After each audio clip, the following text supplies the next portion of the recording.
Sa iba namang balita, kinwestiyon ng iba't ibang grupo ng mga mangingisda at LGUs ang desisyon ng Korte Suprema na patibayin po yung desisyon ng Malabon Regional Trial Court na payagan ang commercial fishing vessels sa loob ng 15-kilometer municipal water zone.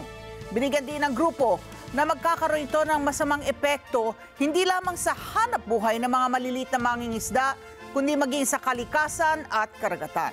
Moira Encina Cruz sa balitang yan.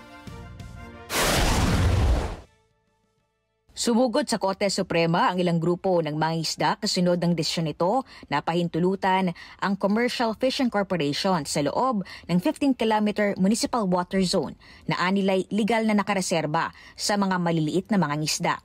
Nababahala ang mga mangingisda at ilang LGUs na apektado sa masamang epekto sa kanilang hanap buhay at sa kalikasan ng ruling ng Supreme Court na nagdeklarang labag sa ligang batas ang 15-kilometer municipal water zone. Naubos na po ang ating likas na kayamanan sa municipal water. Kung kaya po kami dito sa harapan ng Korte Suprema na nawagan na sana ang desisyon ng First Division ng Korte Suprema ay i-review ng husto. Kanino ho ito pumapabor? Sino ang pinapanigan ng ganitong mga desisyon? Yung iilang kapitalista na nagpayaman na. Mayaman na sila. Sila ang umubos ng ating likas na yaman. Tama na ang pagpapayaman. Ibigay naman sa mga mangingisda ang likas na yamang pinagpaguran naman namin. Kaugnay nito naghain ng mga grupo kasama ang ilang LGUs at environment support groups ng petition to intervene sa kaso para marinig ang panig ng mga mangingisda.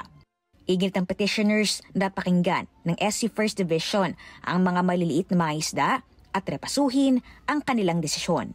Hindi sila pinakinggan kung saan mismong mga karapatan nila ang binawi. Hindi tama yon sa ating konstitusyon. Sa Fisheries Code, ang municipal waters nasa jurisdiction ng LGU pero hindi kasama ang kahit anong LGU dito sa proceedings na to sa baba o dito mismo sa Korte Suprema. Ang pinoprotektahan mga maliliit na mangingisda pero ni isang mangingisda wala.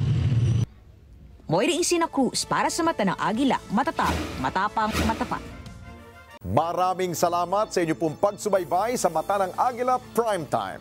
Para malaman ang matatag, matapang at matapat na mga balita, i-follow lamang at mag-subscribe sa @Net25 TV.